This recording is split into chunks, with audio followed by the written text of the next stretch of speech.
क्या कोई इंसान मौत के 30 साल बाद वापस आ सकता है? क्या कोई मृत व्यक्ति दोबारा जिंदा होकर अपनी जमीन बेच सकता है?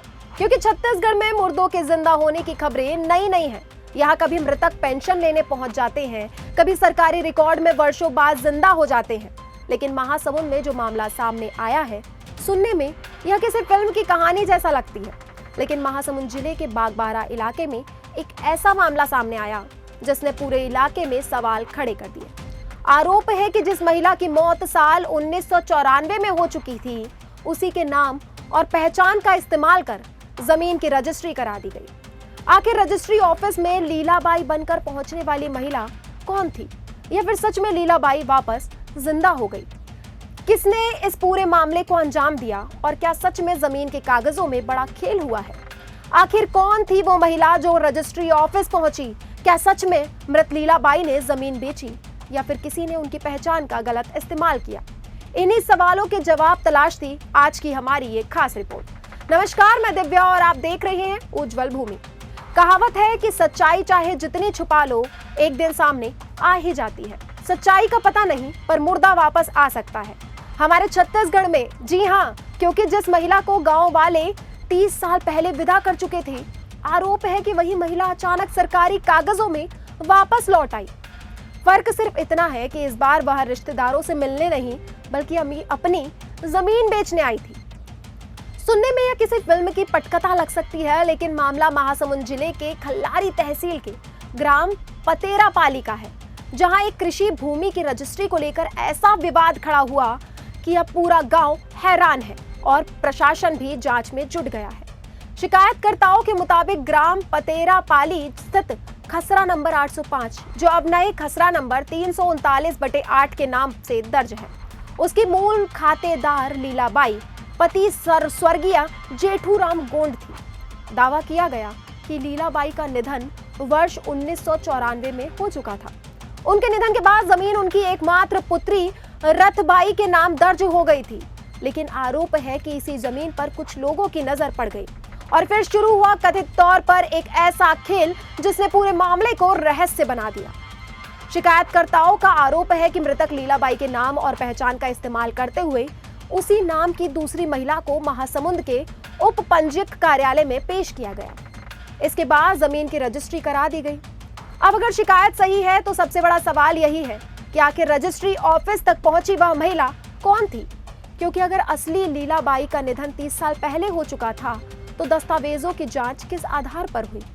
पहचान कैसे सत्यापित हुई? और आखिर सरकारी प्रक्रिया के दौरान यह कथित गड़बड़ी कैसे नजरअंदाज हो गई?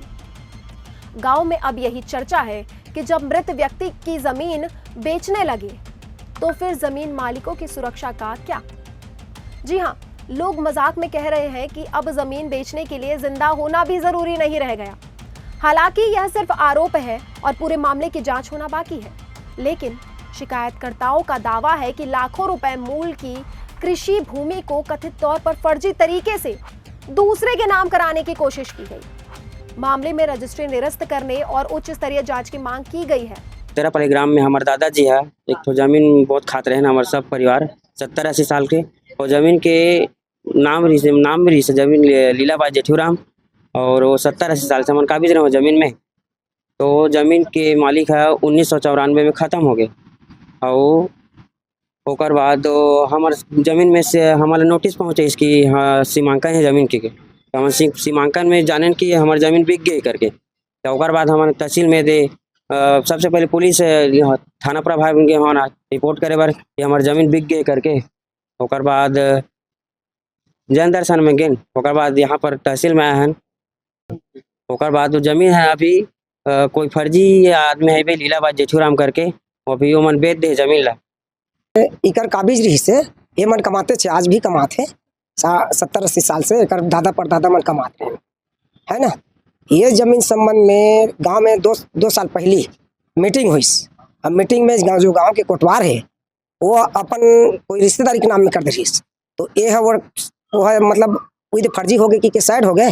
ओकर बाद ये जमीन ला कोई दलाल मतलब सेवाग्राम दलाल है ना, वो है दूसरा लीलावती और जेठूराम गाड़ा एकर मन फर्जी करवा के दूसरा जगह चंद्राकर कर बेच दे गिरधारी। मामला सामने आने के बाद प्रशासन भी हरकत में आया है।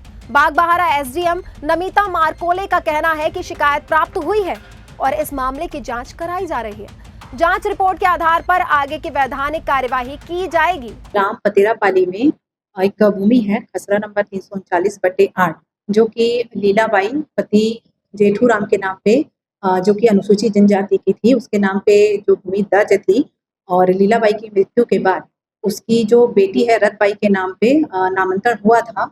वर्तमान में कोई सेवक राम नाम का कोई व्यक्ति है, उसने जो है लीलाबाई के नाम से अभी वर्तमान में जमीन की रजिस्ट्री कर दी है और जो कि लीलाबाई अभी वर्तमान जो है वो काना जाती थी, ऐसा बता रहे हैं, ऐसा शिकायत मिला हुआ है।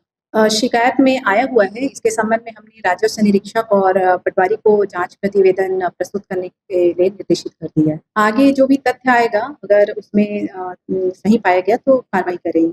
फिलहाल पतेरापाली की यह कहानी सिर्फ एक जमीनी विवाद नहीं रह गई है, यह राजस्व और पंजीयन व्यवस्था पर भी कई गंभीर सवाल खड़े कर रही है। क्योंकि अगर शिकायत में लगाए गए आरोप यही साबित होते हैं तो यह महासमुंद के सबसे चर्चित भूमि फर्जीवाड़ों में से एक बन सकता है। अब सबकी नजर जांच पर टिकी है क्योंकि लोगों को इंतजार है उस सवाल के जवाब का जो पूरे इलाके में चर्चा का विषय बना हुआ है।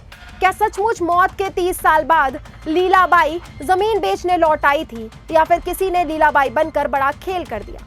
आपको क्या लगता है? क्या यह प्रशासनिक लापरवाही है, पहचान सत्यापन में चूक है या फिर कोई बड़ा फर्जीवाड़ा? अपनी राय कमेंट में जरूर बताएं। वीडियो पसंद आया हो तो लाइक और शेयर करें और हमारे चैनल को सब्सक्राइब अवश्य कर लें ताकि फिर हो सके आपसे मुलाकात नए विषय के साथ। तब तक बने रहें उज्जवल भूमि के साथ। धन्यवाद।